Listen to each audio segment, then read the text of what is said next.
Hi everyone, my name is Jake, and welcome to Jake's Jargon. This is going to be a three-part web series that's basically going to delve into some of the different concepts and ideas and things associated with the field of linguistics. This is my first video. I'm a little bit new at this, so I'm not exactly sure how well I'm going to do, but I'm going to do my best to make sure you guys are completely entertained and learning some new facts and some things along the way as well. So today we're going to begin with a discussion about neologisms. I was going to start by discussing a brief history of neologisms, which, if you don't know, those are basically it's just the creation of a new word. It's a word that just means the creation of new words. Um, and I was going to start today with a discussion of the history of neologisms.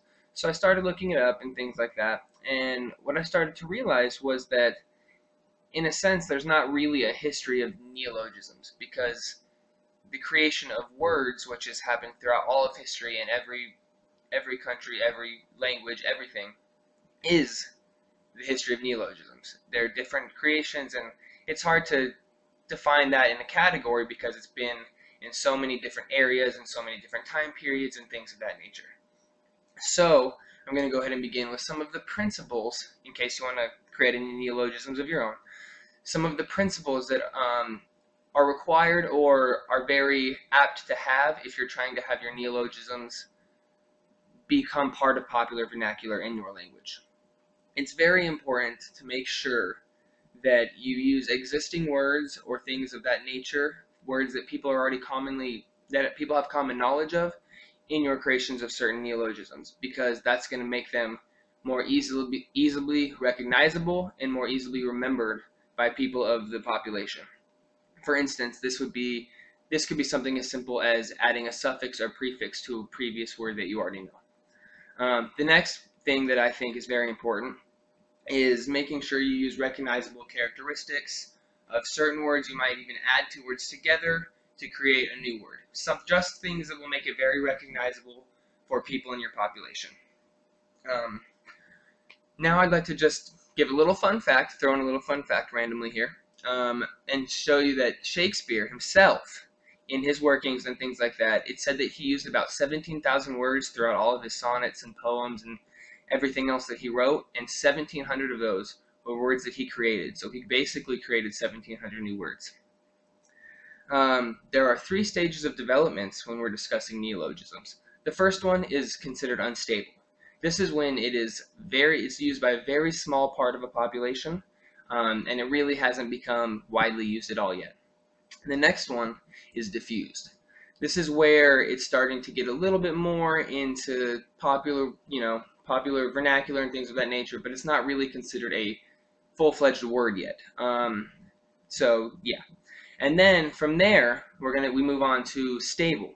And this is where a word has usually entered the dictionary, or it's widely considered a word in the language. There are many different types of neologisms.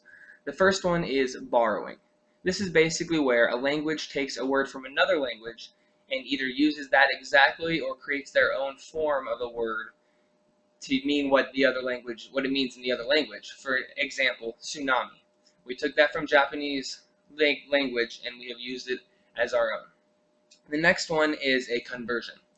This is basically where you take a word and you can kind of change how it's used in a sentence. For instance, Google, as the website, is a noun because it's a thing. And then from there, we created a verb, which is to Google, because we had to be able to describe what was occurring when someone was looking on Google. The next one is an eponym. This is basically where a word is created based on a proper noun or something of that nature. The most common one that people associate with this is the word sandwich, taken from the Earl of Sandwich. The one that I like to think of when I think of an eponym is basically, I like to really think about the Odyssey, which is named after its main character of Odysseus. The next one that I'm sure is very common knowledge to most people is an acronym. This is something where you take words and condense them, take the first letter, and basically make a new word.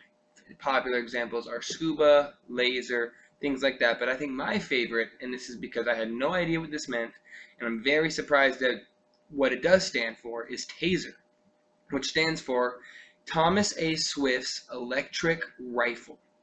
Seems a little strange to me, but I mean, good for Thomas Swift for having a device named after him completely.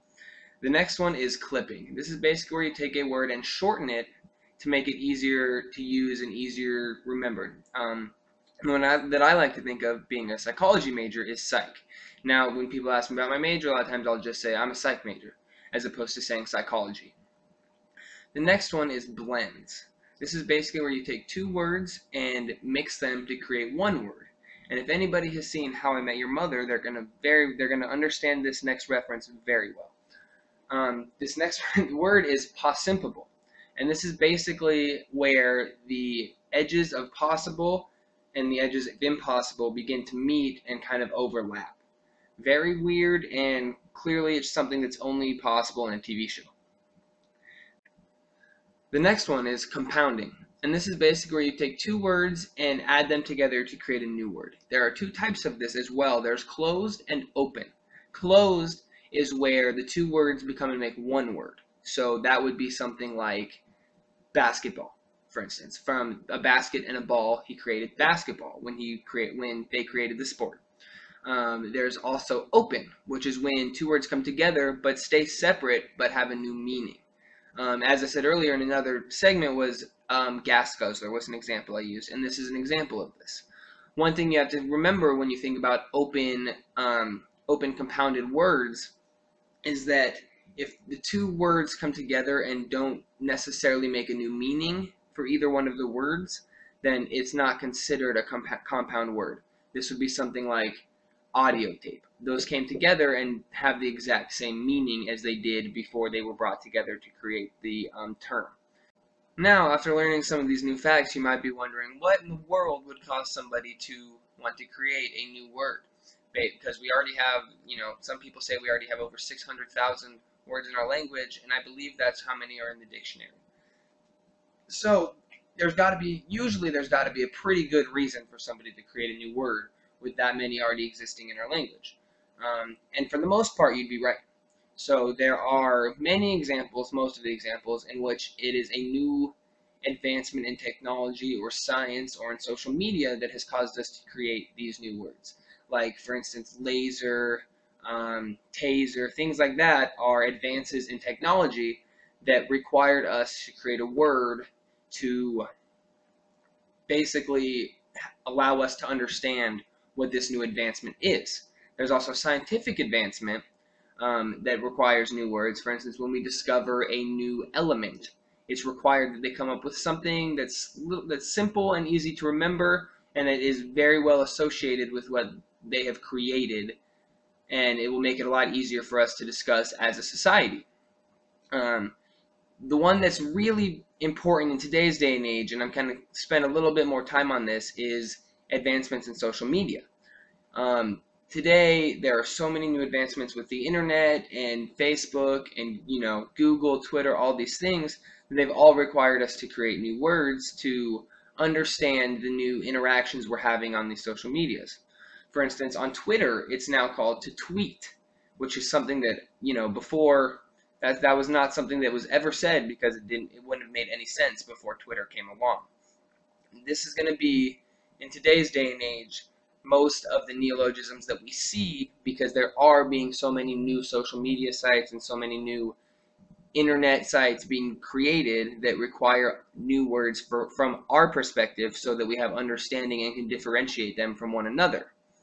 However, after I tell you all these things about how usually there's an importance and a necessity for these new words, sometimes, as for example when I was talking about Shakespeare earlier, sometimes they can very commonly be done just to enhance a reader or a writer's writing or to make it easier for them to write. Shakespeare wrote a lot of poems and certain things that required a specific number of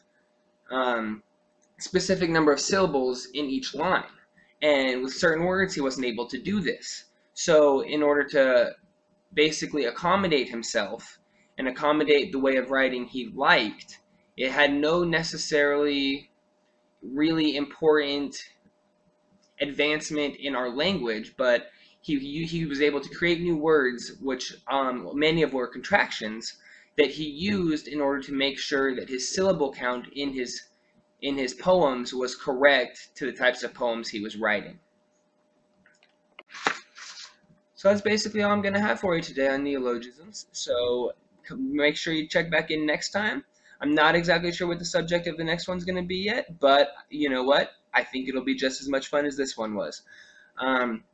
So I'd like to leave you on one final thought on the importance of neologisms in our society, and that's a quote taken from the Academic Instincts, and that is that yesterday's neologisms, just like yesterday's jargon, are often today's essential vocabulary. Thank you guys. I hope you had a good time. I know I did, and I will see you guys next time.